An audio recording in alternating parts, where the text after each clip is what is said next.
it is a, I can say story, everything is story. We say Sri Ramakrishna's gospel is a story. It is not story, it is history. But there was a ancient Chinese person, very auspicious. His name was Ajamila. He was very devoted to God and every spiritual practices. And then he fell into something, and then to finishing that, when he was dying, and because of these bad activities what he did, forgetting his spiritual nature and falling in bad association, then the Jama, the god of death, sent his emissaries came to take the so did this offensive activity, you have to go to hell. Come, we will put you to.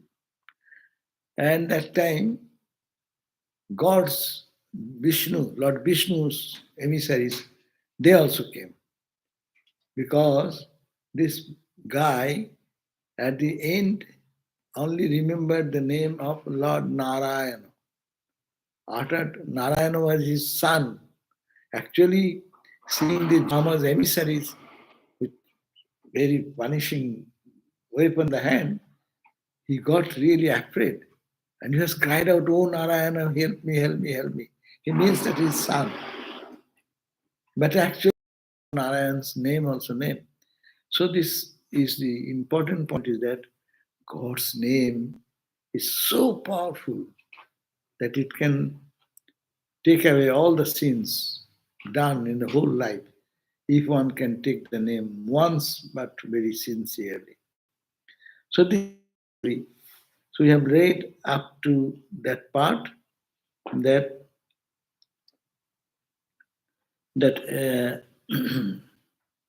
this Narayana, so because of his taking the holy name of Lord Narayana inadvertently, unconsciously, then the Jamas left and the Vishnu's emissaries, they took him to the Vishnu Loka. 2.39, 38 we read the last time. Here he says, Sukadeva. Sukadeva said, by contact with holy men for a few minutes, Ajamila was filled with disgust for worldly life. Abandoning all worldly attachments and entanglements, he went to the sacred spot called doorway to Haridwar. Haridwar is Kankhal, the foothill of Himalayas. Haridwar, that means you go to Hari, that is the door. Haridwar, two words. But it is, we call this place called Haridwar. Our Kankhal center is there, Haridwar. Evening Arati in the Ganga, people so gorgeous every evening there is a Arati. And people float lamp on the river in the paper. They put one candle or No. oil leaf. Oil. It's one type of made from leaves. And the leaf Box make leaf. it like a bowl like thing, and in that they put some lamp light, and they float into Ganga. And very beautiful to see the whole Ganga filled with light. So Ajamila, by contact with the holy men for a few minutes,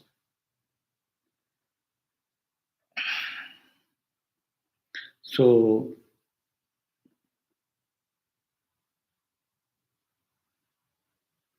now what is the context? Because he then was released by the Jama's emissaries, and when the Jama's emissaries left, then he came to senses that I have done something wrong and I should not have done all these things. So he was repenting for all those things and repenting that all these sins have been wiped out, and he had a holy company, met the holy people. So by contact with holy men for a few minutes, Ajamil was filled with disgust for worldly life. That's called the greatness of holy association. What is the greatness of holy association?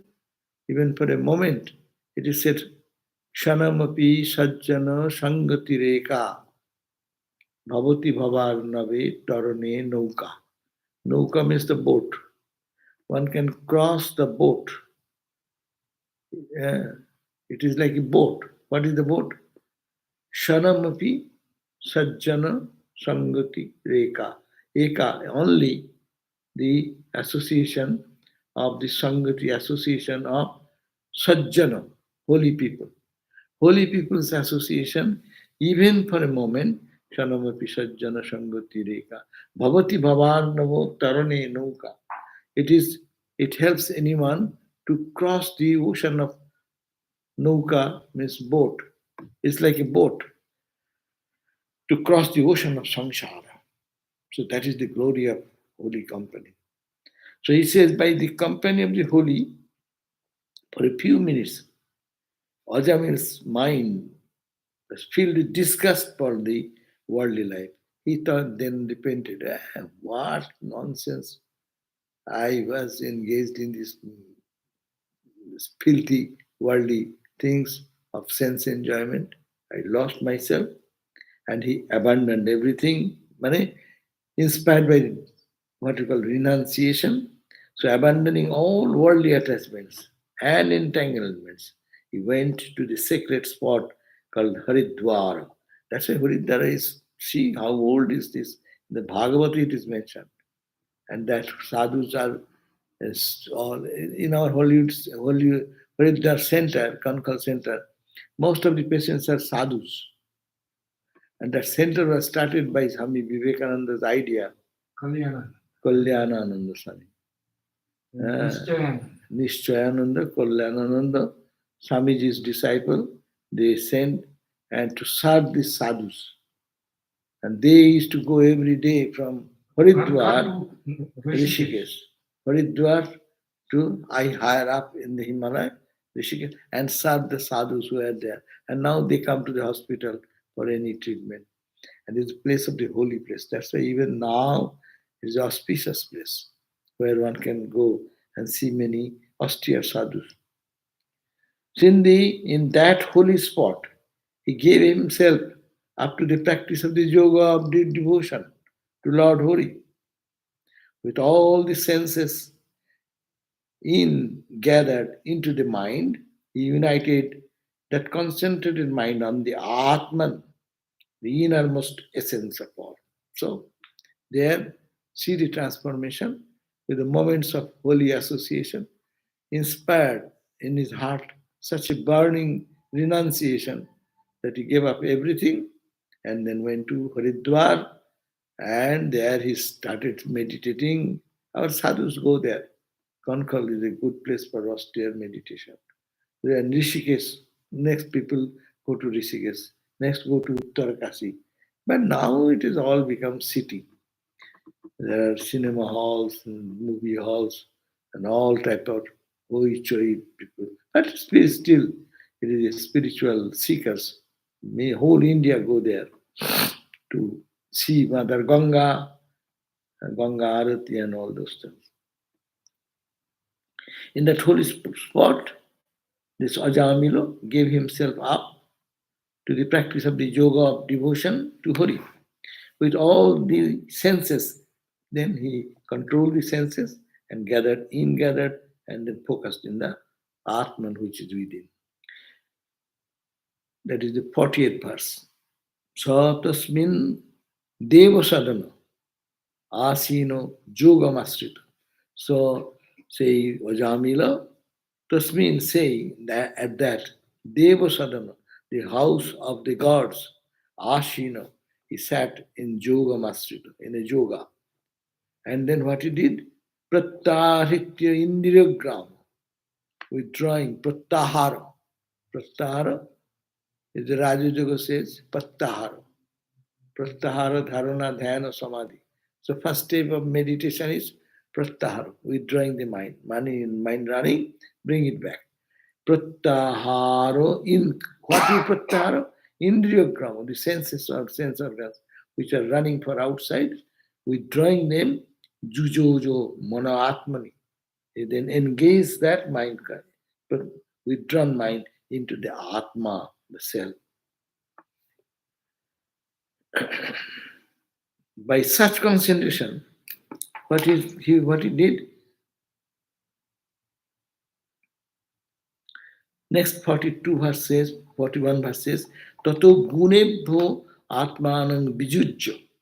Then he separated out the mind which engaged in the gunas. Sattva rajatama gun means this world which is made of the gunas. Atmanang bijujjo. Atma samadhina. And they get absorbed in concentrated and focused in the Atman. Jujure Bhagavad Dhamni. Then what he did? From identification with our body, the product of the gunas of Prakriti, then he united that liberated self with the intuitively experiencing Brahman, who is the worshipful Lord himself. So that means he concentrated his mind, withdrew the senses, and focused in the heart of hearts, and thought started thinking of Lord Krishna, Lord Narayana. When all his mental modifications have been subsided, as we do spiritual practice, we are doing the same thing. We are trying to subdue the spiritual forces which is getting digressed in all direction. So when all these mental modifications had subsided, he saw before him those emissaries of Mahavishnu who had appeared to him earlier because of his meditation and prayer. He ultimately saw that the two emissaries they came, one is Jama's emissary, another came the Vishnu's emissary. So Jama's emissary left. Then Vishnu's emissary also disappeared. And then he did that austerity and practice with holy company. And when the holy company led him to the point that he withdrew the mind and concentrated in the heart, thinking of Lord Narayana, Vishnu, Atman Suddha, which is beyond gunas, and then focusing there, he again saw the emissaries of the Mahavishnu. Recognizing their identity, the Brahmana prostrated himself before them in salutation.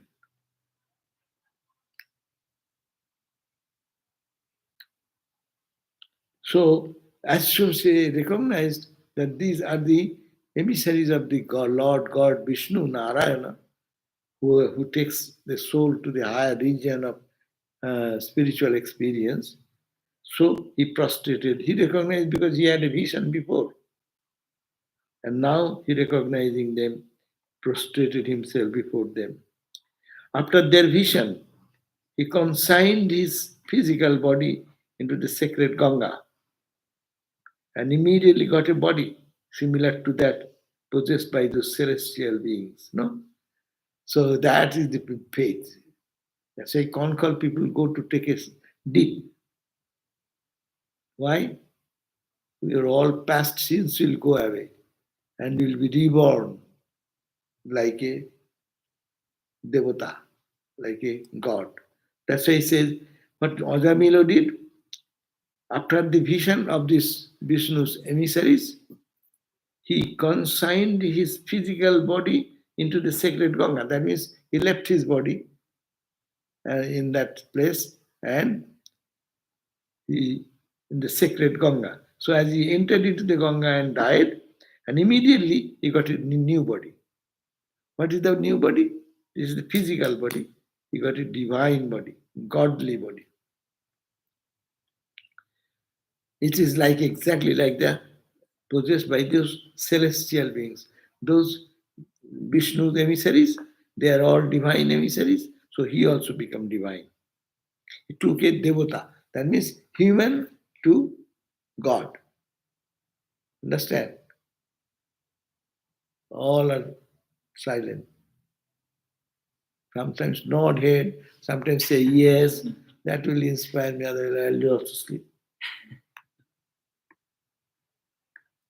So he says, recognizing their identity, the Brahmana prostrated themselves and salutation.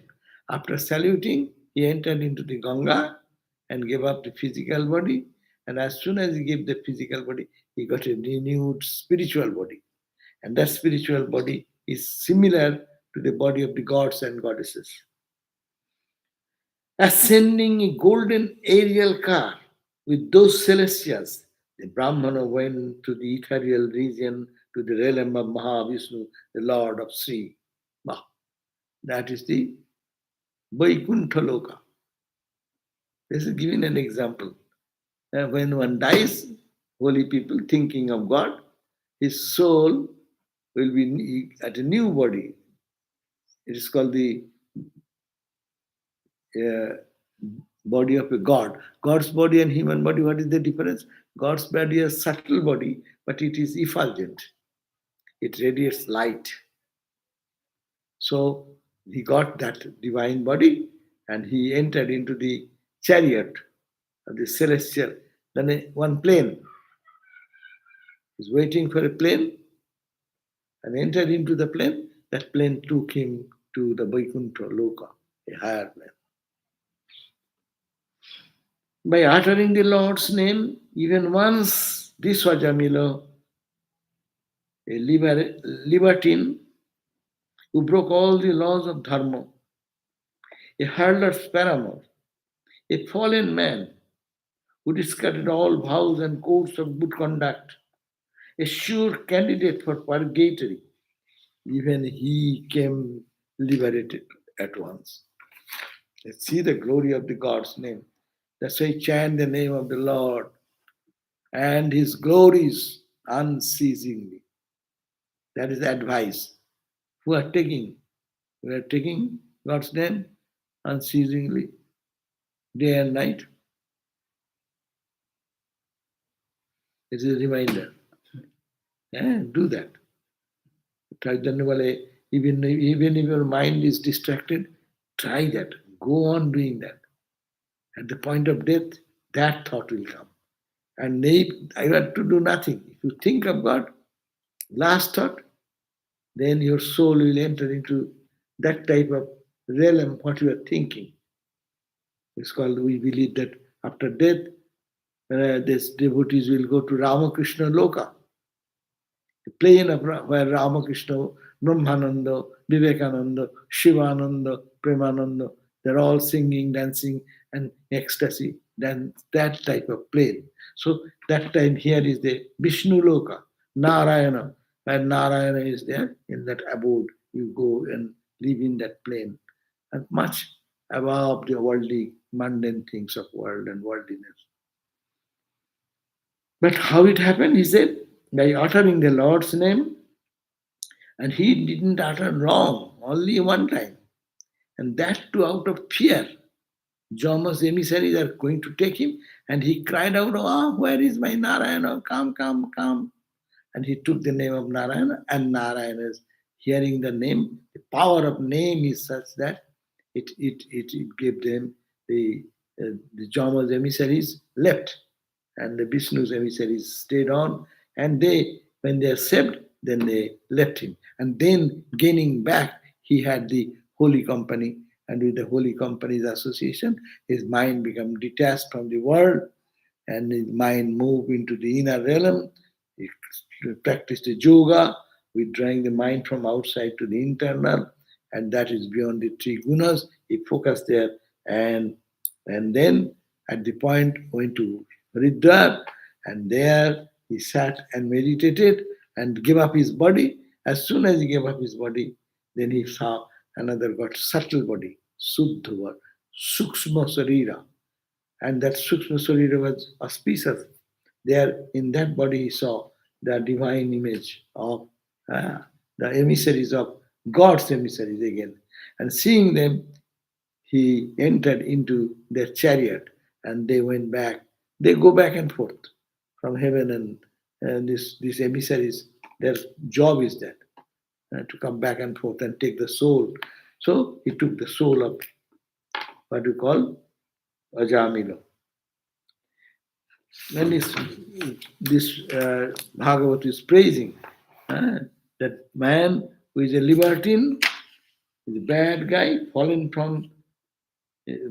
person, who discarded all the vows and codes of good conduct, a sure candidate for purgatory. That means he was destined to go to the hell. Even he became liberated at once. Therefore, 46th verse, Tataha, for those who aspire for liberation, there is nothing so effective as the chanting of the Lord's name for destroying the bad impressions of past actions and purifying the mind. For once love of God is developed, the mind never goes after self centered actions for fulfillment of desires. Otherwise, the mind will be contaminated by the qualities of the rajas and tamas. So, beautiful verse, no? Nataha param karma nibandha krintanang mumukshatam tirtho pada anukirtanat na jat punaha karma susajjate. Tatah param, after this, therefore, this who is aspiring for liberation, karma nibandha krintata, that it is there, the nothing effective of chanting of the Lord's name. Lord's name is so powerful, there is nothing parallel to Tirthopadanu Kirtananam, means Lord's name. Bad impressions of the past action will be wiped out and purify the mind. For one's love for God, sajjate manaha, my mind gets attached to rajas tamubha, from rajas and tamas into God, then kalilang tatonnata, then it will purify the mind. For once love for God is developed, the mind will never go after the self-centered actions, karma, for fulfillment of the desires. People will not make any effort to go to do some action for any personal end. But what is the joy in doing that? It brings little effect, little good act. So much good action can bring little name, fame, power, praise, and all these things. But what is the meaning of that? What is the need of that? And that mind will be contaminated by the qualities of rajas and tamas. So its mind does not go there. Whoever hears or recites with faith, now the glorification of this verse, of this Ajamila story, he says, now whoever hears this holy story of Ajamila and recites this, whoever hears or recites with faith and devotion this traditional account of Ajamila and his redemption, noted for his spiritual worth and his sin effacing capacity. If he knows the mantra is so powerful, it takes away the sins and it has the power to efface all the sins of life. So if you know with devotion and faith one does that, will never be cast into purgatory. That means they will not go to any punishment for hell, nor will the attendants of Jama even look at him. Jaivam paramam gujjam iti hasam aghapaham srinuyat श्रद्धया युक्तो जश्च भक्ति अनुकीर्तनात् नवैसा नरकं जाति. They will not go to naraka. Ne na ikshito jamakinkar. If the jamas emissaries will not even look at that person because she's so holy, they cannot enter there.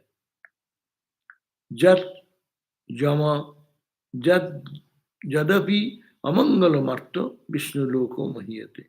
Whatever demerits he might have there in the material world, he will gain high position, high place in the realm of Vishnu. So this is all glorification. That means how much kind they are telling about these stories and giving us inspiration to remember the Lord's name so that we become free from our lower propensities and get the liberation. Thakur used to keep this Ajamil story many times in the Bhagavat story. Ramakrishna told that.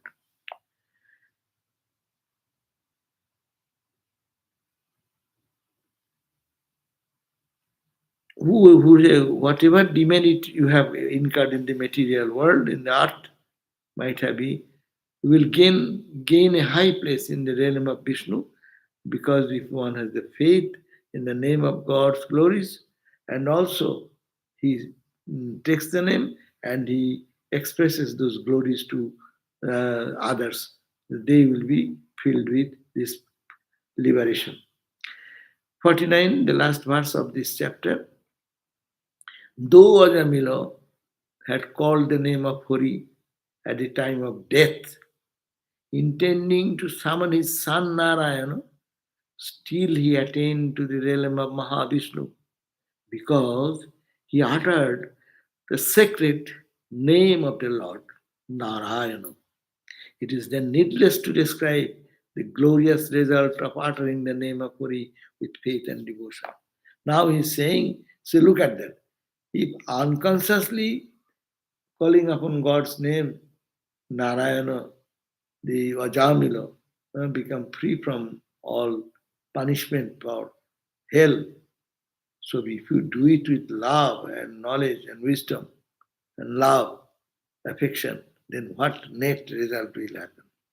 That means it will be the greatest benefit to every human being. There is a footnote. Let me see. I will read that. Normally, this verse indicates that unlike some of its commentators, the Bhagavata is not intolerant of the view that takes this episode as an eulogy, as indicated in the preceding verses, though its sympathy is more with literalism. It should, however, be carefully noted that the intentions of Bhagavad text in stressing the unqualified holiness of the name is not to encourage wrongdoings in the hope of effacing easy expiation through utterances of the divine names of the world, knowing or unknowingly. Eh, Someone should not make a draw a conclusion. Thus the Bhagavad is saying, okay, you go do whatever nonsense. And last time anyway, Bhagavan take the name and God will come. This is not the intention. Some people may take this reading of this text, and that way they can explain. You see, why shall I do good or good? Why shall I do meditation now? Why shall I detach my mind from the worldly thing? I'll do whatever I like, and last moment I'll think of God, Narayana, and bas, I'll be free. No, don't take that easy meaning here. Yeah. It is firmly held by the Vaishnava thinkers that nothing can be a more unpardonable insult to the name Namo Aparada than entering such a light attitude towards the name as to consider it a cheap remedy available at one's choice. The Bhakti school, they don't encourage this type of feeling that you do whatever you do, and last moment you will think of Krishna and Krishna will come. No. This is a Nama Aparadha. If you think like that, it is you are making some unpardonable insult. That is called unpardonable insult. Bhakti Shastra or Nama Aparadha, insult. Remembrance of God's name at death takes place only in the case of men whose lives have had a devotional trend, or Ajamilas is an exceptional case, probably an instance of divine grace. It is Ajamila story is a special condition, is a special grace, divine grace, special Don't think that everyone of us will do and Jama will leave us. Jama will take to the hell. That is the point. It is also highlights. It also highlights the unqualified greatness of the name, great name, even in a purely objective senses. In pure grace, there can be no law or regularity principles as in justice, or as it is stated by Ajamila himself in a later verse. His good deeds in a previous birth might have been the cause of this unexpected good fortune. In this view, grace is tempted with justice. Here also, he was a Narayana was a good, this Ajamila was a good guy. No. As we read the life, Ajamila was a good guy, he was a good Brahmin, and he was dedicated to meditation, prayer, and everything. Only in between, he fell down in some moral path. Because he has done so far, that's why in one call, Narayana came. But those who do all the time and never was pious, auspicious, as I give the example, Narayana's case, and that will be a Ajamil's case, can be understood. Suppose I am going from here to San Diego, eh, and I take an exit on the road in the middle, say El Toro, and then we go to Kali Mandir. And after visiting Kali Mandir, singing, dancing, doing this, that, then I go to the beach. Then I go for walking, doing this and spending. And suddenly you remember, I was going to San Diego. What will you do? So, what will you do? You come out of that, you detach from them, and you come back to the same exit point and take to the freeway. So this Ajamila's mid story of doing something wrong was a exit point. But when he finished that experience, then started his journey. That's why one time he took the name of Narayana. That has saved him from all misdeeds. In this view, grace is tempered with justice.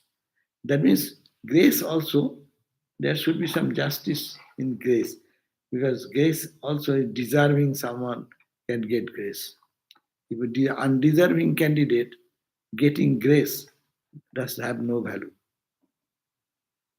If he does not fit into the mindset of the divinity, even if you give the uh, touch of pure thought, they will not accept. So many people are there. If you go and talk about God, how many people will be sincere to listen to that? Those who have good karma, they only can do. In these two verses, Bhagavatam seems to prefer the acceptance of the power of name as such, though it is tolerant of the view of the considers the claim to be a eulogy. But it has to be noted that Ajamilo got by taking the name in desperation was the prospect of mukti, but not bhakti. Another point here. But the person question remains in the light of Ajamilo's episode, what is needed of long and sustained devotion practice. That for the question remains in the light of Ajamilo's episode, what is the need then for a long and sustained devotional practices? The commentator Sridhara answers this question by saying that sinful tendencies of mind, as distinguished from sin, will be eliminated only by the long practice of devotional discipline. Very important point. Sridhar Swami, he has answered this question. How he says, the sinful tendencies of the mind. Mind sometimes become a tendency generate. How? Doing so many bad karma, a bad tendency grows. The sinful tendency of the practice of the mind, it's wiped out by constant God's name. If you take the name of God constantly, what it does? Wipe out all the misdeeds. So that is necessary. Unless one does sadhana, does spiritual practice, repeat the holy name of Lord, to wipe out the tendency of or the samskara which is embedded in the mind, you have to clean that. Then only sin will go. So Siddharth Swami says that by saying that sinful tendencies of mind as distinguished by sin. Sin is one thing and sinful tendency is another. Siddharth Swami says, only with the divine love, sinful tendencies, that sinful tendencies of mind will be eliminated only by long practice of devotional discipline. Main thing, there is a need of spiritual practice, there is a need of everyday japa, meditation, prayer, etc., to wipe out the sinful tendency. We have a tendency gathered because of our past association. A mind, you see, suddenly mind says, oh, let me go for this, let me go for that. This external uh, world, mind runs here and there. Why? Because it says a tendency. It has gathered that momentum. When those tendencies, how will you overcome?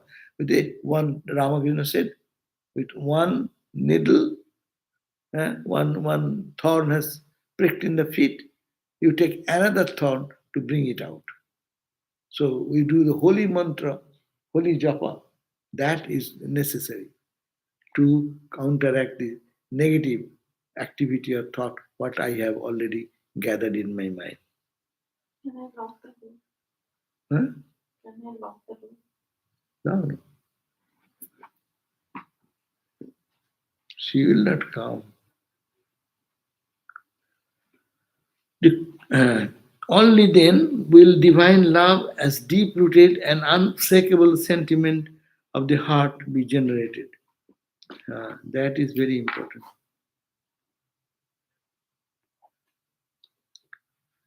Only then will divine love as deep-rooted and unshakable sentiment of the heart be generated. According to the Bhakti Shastra, mukti or liberation is not the highest gift of God to man. He is saying, Ajamila attend to realm of Vishnu. That means he has mukti. Mukti is one standard. Bhakti is much higher. Understand that point? That's why when you give the four fruits, dharma, artha, kama, moksha, moksha is the liberation. We say, I don't want it. I give it away. Give me mukti. Not mukti, bhakti, bhakti. That's why here is this ground that your practice is necessary to wipe out, and that may give Ajamila attend to mukti, liberation from the life of three gunas. But bhakti is higher than mukti. So that for that you do sadhana. Mukti or liberation is not the highest gift of God. Bhakti is his highest gift, therefore called Panchama Purushartha, fifth Purushartha, the end to be realized as bhakti. Bhakti is considered to be the Pancham Char, four is Dharma, Artha, Kama, Moksha. Fifth is called the Panchama, fifth Purushartha, the goal of life, and that is Bhakti. The superiority of Bhakti over Mukti is emphasized in several places in this text. In the third chapter of the book, it is said. It is said that nearly by dying at Kashi, one obtains mukti. That is also true. There is a proverb, Kashite morle mukti হবে. No one says bhakti হবে. If you die in Benares, Kashi, Anyone can die. Even a worm dies, he will be mukta. That is the. Because there Shiva is there. Shiva is the knowledge person and Mukti. So I am saying mukti. Vrindavan is the bhakti place. But my point is that Bhakti Shastra will say mukti is easy, bhakti is rare. So from that standpoint, it is said you can get mukti, liberation you can get, but not to bhakti. Bhakti is that, as Thakur has clearly says, if you get bhakti, God will be following you. God will be coming as your son. God will be coming as your friend, Arjuna. Huh? Arjuna's friend is Lord of the universe, God. So what? Krishna is bearing all the trouble for Arjuna. So that's the Bhakta stand. And Bhakta, that's why 5 moods of Bhakti. Santo, Dasya, Sakya, Vatsalya, Madhura. So this is the important thing to understand. They are very deeply connected thoughts. Bhakti and Mukti, Bhakti and Mukti.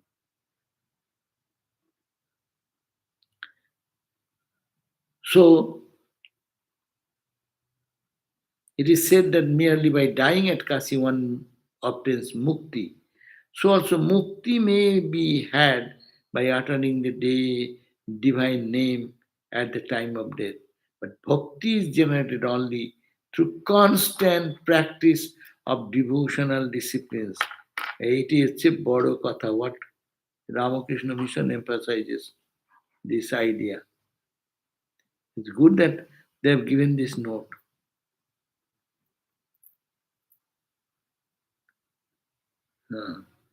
But bhakti is generated only through constant practice of devotion, devotional discipline, and attainment thereby of not merely expiation from sin, but effacing of sinful tendencies. Sin can be removed, but sinful tendency remains.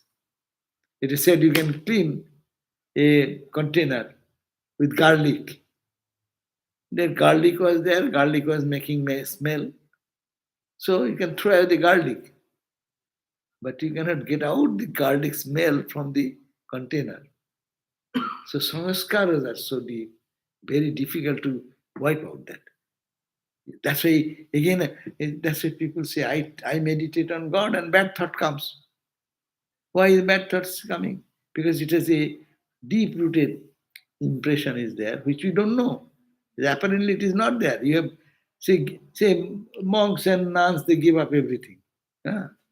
And that means you throw away. But again, we struggle because there is a subconscious, the sanskara remains and wipe out. That's why sadhana. It's a very clear distinction that you can have liberation by God's grace, but you cannot have bhakti. Thakur said, Ami bhakti di mukti dite kator noi, I am not at all bothered about to give liberation to anyone. But I am very careful and I'm worried. I really stop thinking 100 times to give some devotion. Is to sing that song. It is a Krishna song, the Vaishnava song. So now we'll start the chapter 3.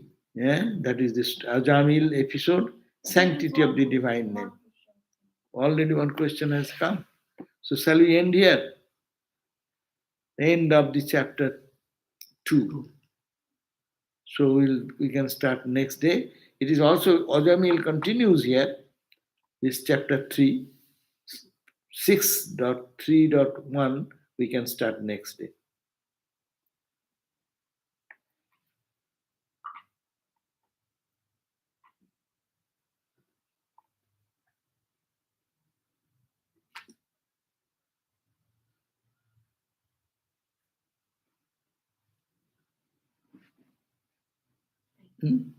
So what shall we do? 10 minutes of the question আছে? Is there so many questions? Huh? It should end otherwise. You have a question? Anyone have a question? No. So let me read then. Third chapter. Huh? So another 10 minutes. So this third chapter, 6.3.1, is the Ajamil episode, Sanctity of Divine Name. Again, a discussion is that. Raja Parikshit, the king Parikshit, said, on hearing the report of his attendants about the obstruction caused to their work by the emissaries of Mahavishnu, to whose control the whole world is subjected, what did Jama, the Lord of righteousness, reply, having had to suffer this riba? That means the king is asking this question. Acha, Ajamil was going to go to the Jama's house, and the emissaries came, and Vishnu's emissaries say, no, no, you cannot touch him. He's in our jurisdiction, is not your jurisdiction. And so, my jurisdiction or your jurisdiction? He says, oh, he has taken God's name, our jurisdiction. He said, no, he has not committed so much sin, is our jurisdiction. Anyhow, Jama's emissaries left. But then they thought he went back to report to Jama. This is the situation, sir. It happened. What shall I do? The king is saying what? The emissaries went back to Jama, and certainly Jama was unhappy. What happened then with Jama and Vishnu? Understand the point? Jama's emissaries and Vishnu's emissaries. Ultimately, Vishnu's emissaries win the case, and Jama's emissaries had to leave. And when they leave that place, then he went to Jama's to report to his boss, Jama. And what Jama reacted, and how Jama acted, and what happened there. I want to know. The king asked that, says, O great Rishi, never have we heard that Jama's order on punishment has ever met with obstruction. Huh? When Jama gives punishment order, no one can obstruct it. Jama comes and you will have to dead. Yeah, some sadhu maybe. They will open, they have their keys. What the reason?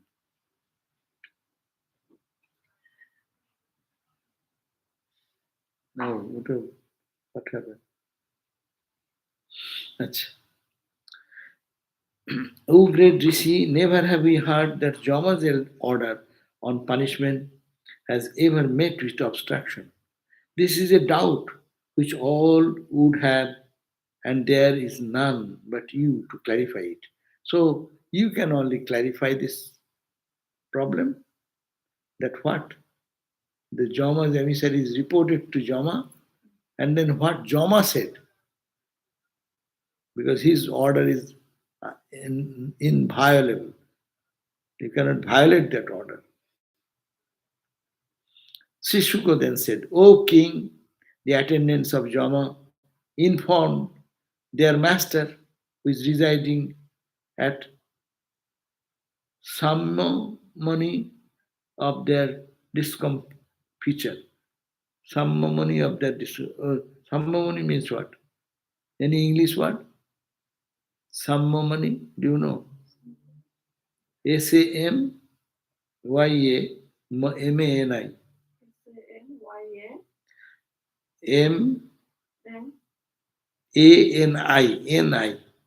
Sammamani. That is a city of Joma. Oh, a city of Jama. Right, Bhabji? That means Jama's kingdom. Jama is the throne, sitting in the kingly throne. And this emissary is reported, sir, we went there. This man Gaya was Sham Yamani. Song Jamani Sham- or Sammamani na. Taito. Song Jamani. Sham Yamani. Song Jamani. আচ্ছা আচ্ছা ভালো that one.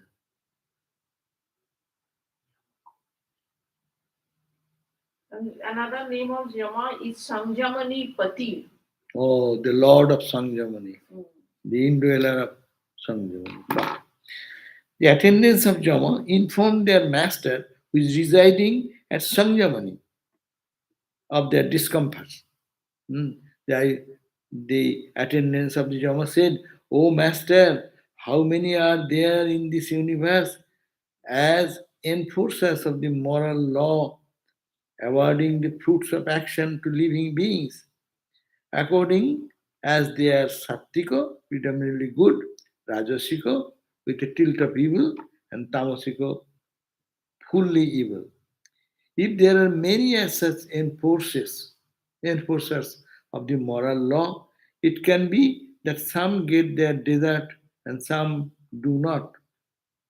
And there will be utter confusion in the awarding of the fruits of karma. He said, no, in the world, how many types of karma is we have different results. If someone does bad, he should get punishment. If he do some good, he should get some praise. But this recent history, he did so much bad thing, and he said, no, it is Jama's jurisdiction is not here. It is Vishnu's jurisdiction. So they are confused.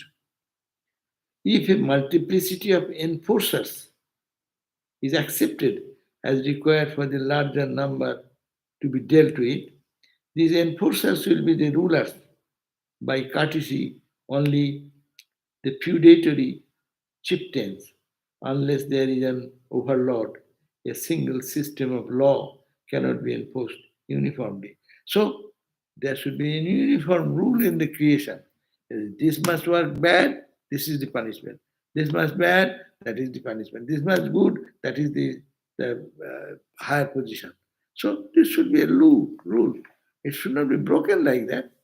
So you are the one with sway over all men and their rulers, the one endowed with the power to distinguish between the sins and merits of the individuals, and enforce the moral law by giving punishments to those who deserve them. So you are the Jama. You should be the one powerful enforcers. You will enforce. What you will enforce? This punishment, this much bad karma, this much punishment. No, you are the power. You are the judge. You should be the judge. Not everyone will judge, and then there will be discrepancy. Therefore, the authority of your enforcement of due punishment no longer prevails in the world. No? These emissaries are reporting to the boss. Your words are no more valuable. Vishnu's order prevails more. For it is now been violated by for celestials of wonderful appearances. By your order, we are bringing a great sinner to the purgatory, it means Naraka. When these celestials cut the rope we had tied him with and released him by force. If you think it fit, we would like to hear about them from your holiness himself. As soon as the sinner utters Narayana, these celestials appeared on the scene, saying, "Do not be afraid." So this is the question has been posed to whom? To the Jama, the god of death. And who is posing this question? Who? Yamada. Huh? Kesava? You didn't follow what I am telling so long? Yamada herself, Huh? maybe I pronounced wrong. Yama's servant.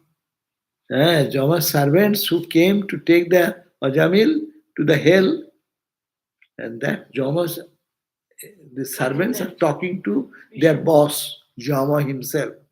The sir, you send us to see if someone does wrong karma to bring him to punishment.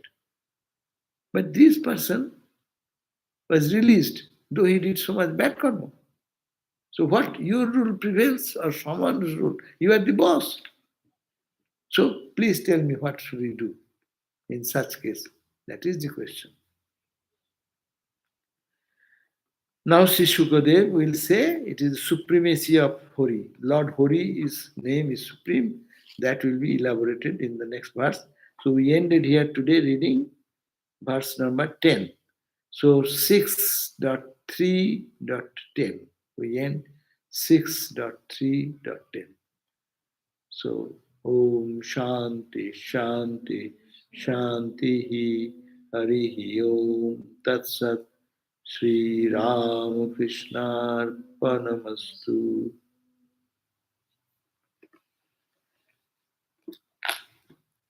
Any question has come? Yeah, no questions are there. Okay, we'll have our next class at 7:30. Shetara Upanishad at 7:30 p.m. Okay. You have questions? The first question about imagination, she asked the same question every day. Oh, she's a common question. Okay. The other questions are good, Okay. but that one she asked the same question. Somebody asked a question, she could ask the same question everywhere. You want to answer? I don't understand. What is it? Somebody asked a question that she asked in every class. So that is why she is. Oh. So, No, if it's a meaningful question, then we can talk about. so should I give that question to you or not? That's my question. देखते दाओ ना. You may give the best answer. Huh? At least he's putting some question. We should thank him. Many questions are there now. Many questions. Yeah, good question.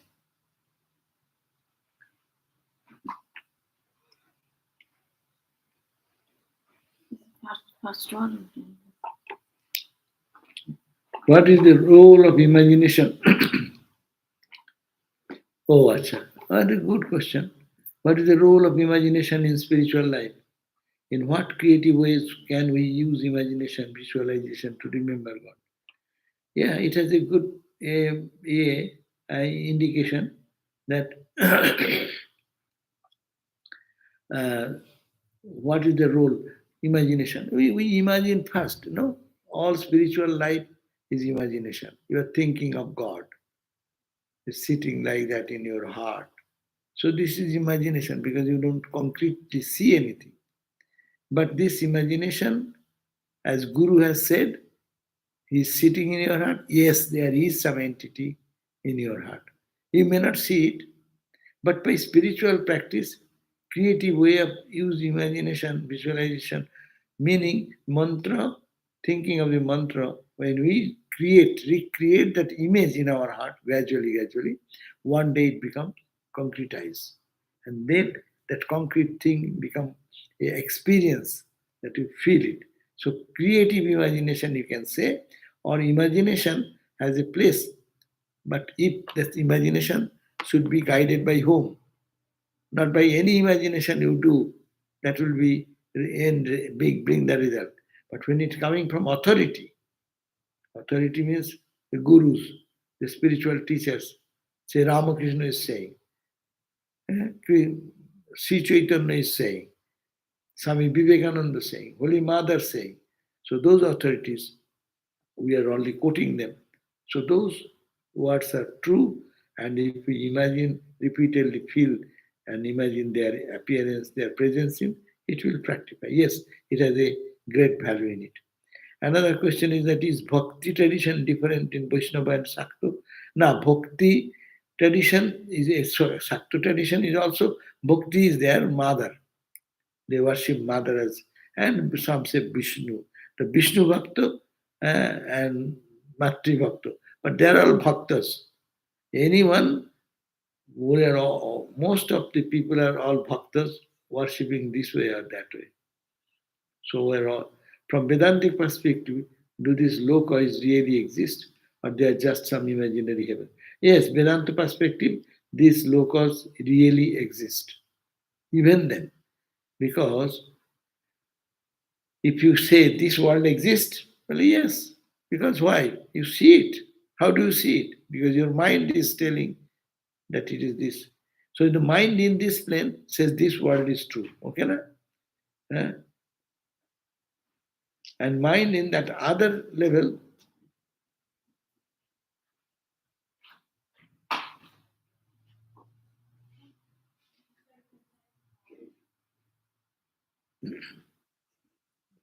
mind in another level, when you dream, the dream is true or not.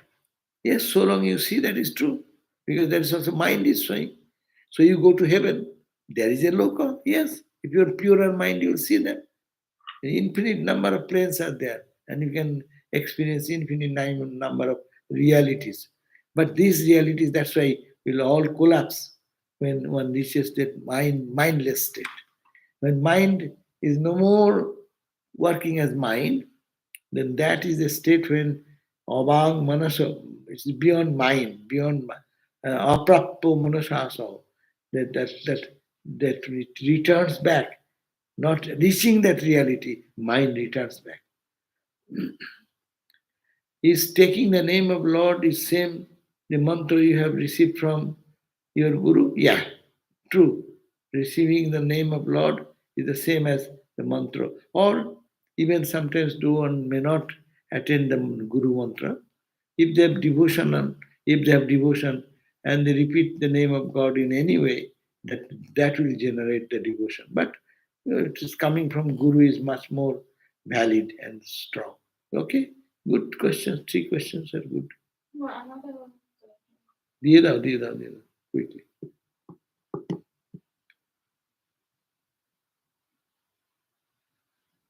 So the mantra is more effective if you have more devotion, but the mantra creates devotion. And do both ways. So they both kind of grow at the He same time. help each other. Mantra creates the image inside, imagination. It helps to bring the imagination. এটা চলে গেছে গান চলে গেছে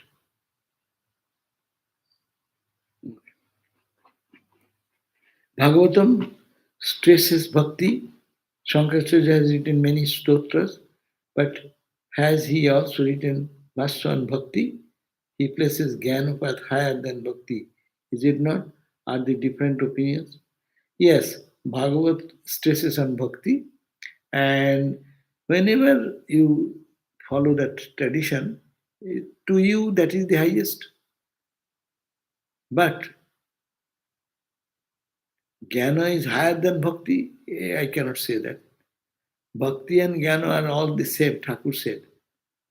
Jnani will also reach the same, Bhakti will also reach the same. These are path. After that path, when you come back, you may be a Bhakta. You live like a Bhakta. You live like a Jnani. But you know what bhakti means, tuning to God consciousness. And then Jnani will say, not the body, not the mind, but that consciousness. There is no difference in that. So Bhagavatam stresses bhakti, and Shankaracharya also wrote some bhakti books also, but he has not explained in the bhakti language. He has expressed it in Jnana language. That is his bhakti. Whatever you with devotion do, that's called bhakti. So everyone has a different opinion. All spiritual life is different opinion, standing on different platform, looking at the same truth. So Bhagavata's philosophy, when you read, you have to take the bhakti as the highest. To bhakti path is the only. Don't go to Gyanis. They are dry people. Then Ramakrishna also said, Bhairavi Brahmani told Ramakrishna, Baba, don't go to the Nangta. That means this Tutapuri. All your devotion will go away. Because she's the follower of Bhakti path. She's the guru in the Bhakti path. That's why for her, this is the. But Ramakrishna is a harmonizer. She said, no, why not? Let me test this way also. And after testing the Vedanta way, he said, came back, they are all same, only different ways to reach the goal. So that's a great achievement of spiritual life to understand. Okay, we end here. Thank you all for attending and putting such nice questions. May Mother bless us all. So we'll see you again at 7:30 if you are here. Thank you.